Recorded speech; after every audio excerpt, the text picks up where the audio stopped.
Good afternoon, ladies and gentlemen. My name is Lieutenant Colonel Nathan Watanabe, United States Army retired.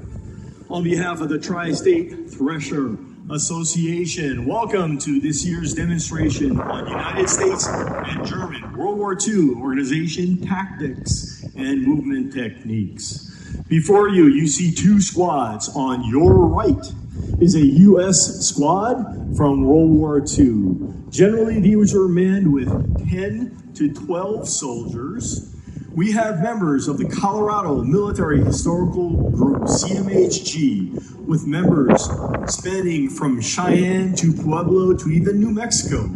We also have members of the 10th Mountain Living History Group, displaying U.S. or portraying U.S. soldiers. On your left, we have members of the CMHG and the 3rd SS from Nebraska and Missouri Nazis. We are going to discuss three things today. We are going to demonstrate or portray organization of U.S. squads and a German squad late in World War II. We will demonstrate a few movement techniques, that is formations that you would see on the battlefield. And finally, we will demonstrate what we call today a battle drill, that is a reactive contact. If you'll turn your attention to the U.S. squad to your right front. As I mentioned, a United States squad in World War II was composed of 12 soldiers. Here we have a 10-man squad that has taken some combat casualties. The first element of the U.S. squad was Able Team. Able Team was under the control and command of the squad leader. He would have two scouts with him. Here, a lead scout, and his assistant scout is actually missing in action. Able Team, command and controls and leads the squad. Baker Team, the base of fire team, was built around the M1918 Browning automatic rifle, basically a machine gun, 20-round magazine at the squad level. The Baker Team, with the BAR, he would have two assistant gunners, or really ammunition bearers. They are armed with the M1 rifle. The last element of the United States squad is the Charlie Team. They are the base of, they are the maneuver formation. So while Able and Baker are setting a base of fire, the Charlie Team is maneuvering on the enemy. Here, the Charlie Team, you will see, is armed with M1 rifles, M1 carbines, and M1 submachine guns. I will go back to the Able Team. The squad leader is armed with the M1 carbine, and the lead scout is armed with the M1. Again, a general portrayal of a United States squad late in World War II. If you'll take a minute to note their equipment and their uniforms from top to bottom, they are all wearing the M1 steel helmet, the steel pot. This was adopted in 1942 and was in United States service well into the 1980s. Most of our soldiers are wearing M41 short Parsons jackets. These are field jackets that later proved to be not so effective. And by 1944, our U.S. soldiers were wearing what I am wearing, the M1943 ensemble. We also have a mix of different parkas from the 10th Mountain Division, worn late in World War II in northern Italy. Trousers you see are displayed M1937 wool trousers, herringbone twill trousers, as well as some camouflage trousers worn briefly following D-Day in Normandy.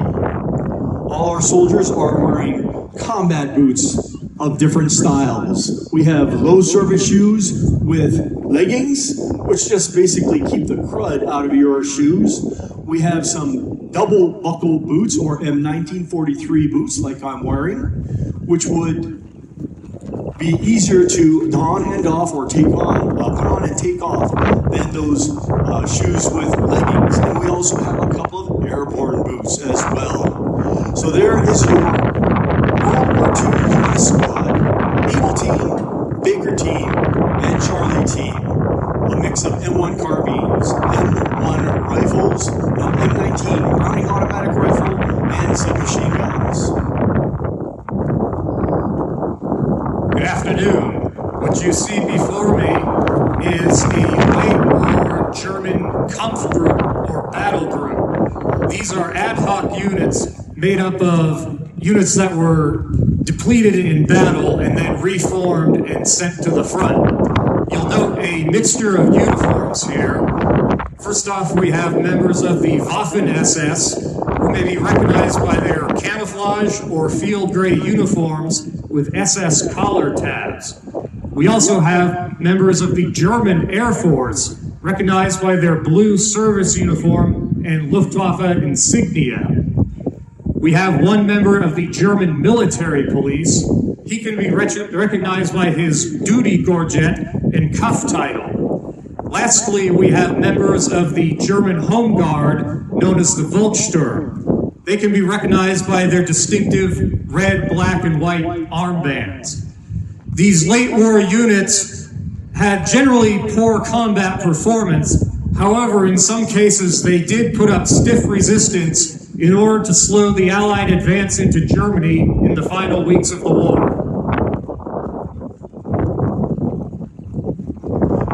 World War II, generally thought of starting on the 2nd of September 1939. As Germany invaded Poland, the Japanese were rampaging around Asia and China.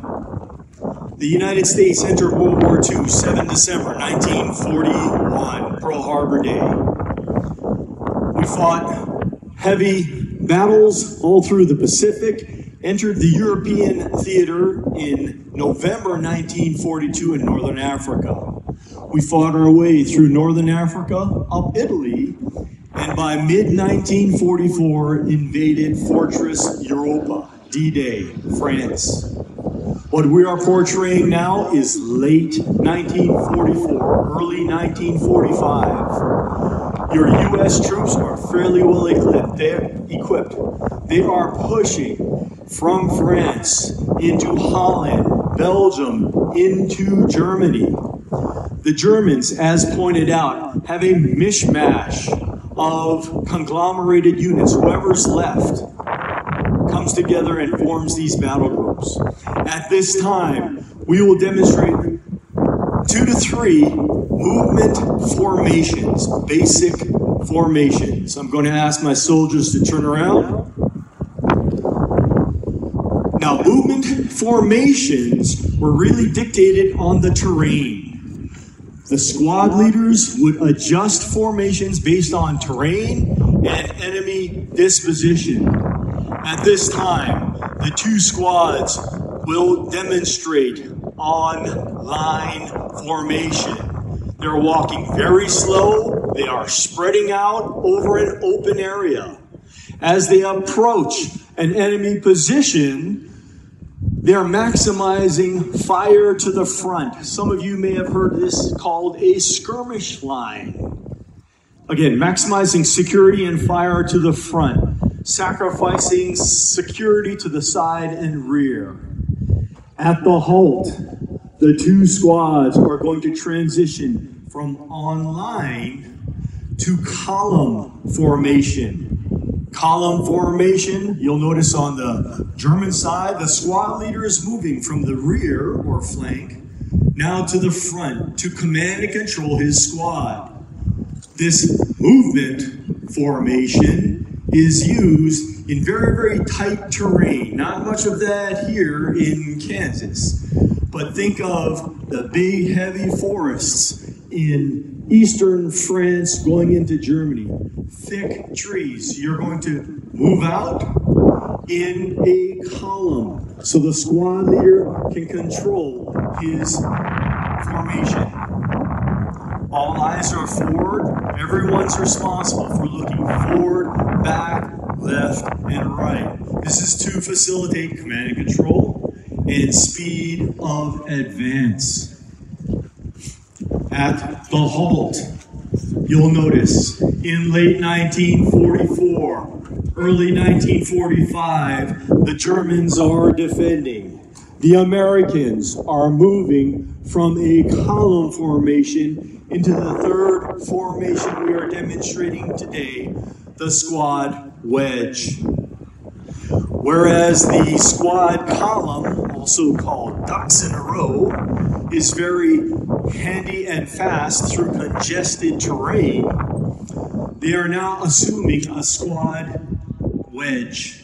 This provides maximum observation and fires to the front and flanks. The two wedges you see, the first wedge in front is composed of the Able team, the scout and the squad leader, and the Baker team with the automatic rifle and his ammo bearer. The second wedge is the Charlie team, which is the maneuver element. They would use this formation through wide open areas. It provides excellent security all around. That is, they can see all around, and they can quickly lay down fire if necessary. As they move forward, we will now demonstrate our third point today, a battle drill. This battle drill is a react to contact, or an ambush. As they move forward, they are reacting. You'll see the squad leader set a base of fire with automatic rifle with the rest of Able and Baker teams. Their mission is to suppress the enemy, keep their heads down. You'll see the Germans defending behind whatever cover they have. The squad leader of the Americans is going to call his Charlie team to outflank the enemy as the Able down. Keep your heads down. The Charlie team will close with and destroy the enemy. They're having good effect, good fires. They are now online and rushing through the objective. Again, the Charlie team closes with and destroys the enemy. The Volkssturm, the People's Army, finds the glorious Americans inundating and overpowering. Charlie team is securing the objective. Able team and Baker team are moving up to consolidate on the objective. At this time, once the objective is consolidated, the victorious advancing American forces secure the objective. They take care of their own wounded. Then they check prisoners and take care of the enemy. Ladies and gentlemen, the Colorado Military Historical Group, the 10th Mountain Living History Group, and the 3rd SS, thank you for your attention. This concludes this demonstration while my demonstrators are falling back in online. In a minute, we will release you. If you would like to have some souvenirs and pick up some brass, please come forward in a minute. However, we do ask that you check all your brass, your souvenirs, with any of our demonstrators to make sure you're leaving with expended brass. Also, as my demonstrators reform on the field, please feel free to engage them, ask them about their uniforms, weapons, equipment, even tactics. We are primarily displayed in Buildings 5 and Building 2.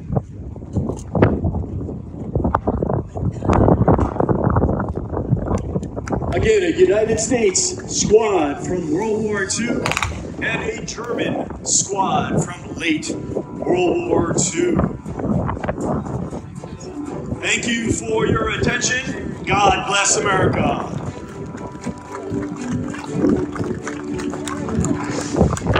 At this time, children can come forward to recover brass.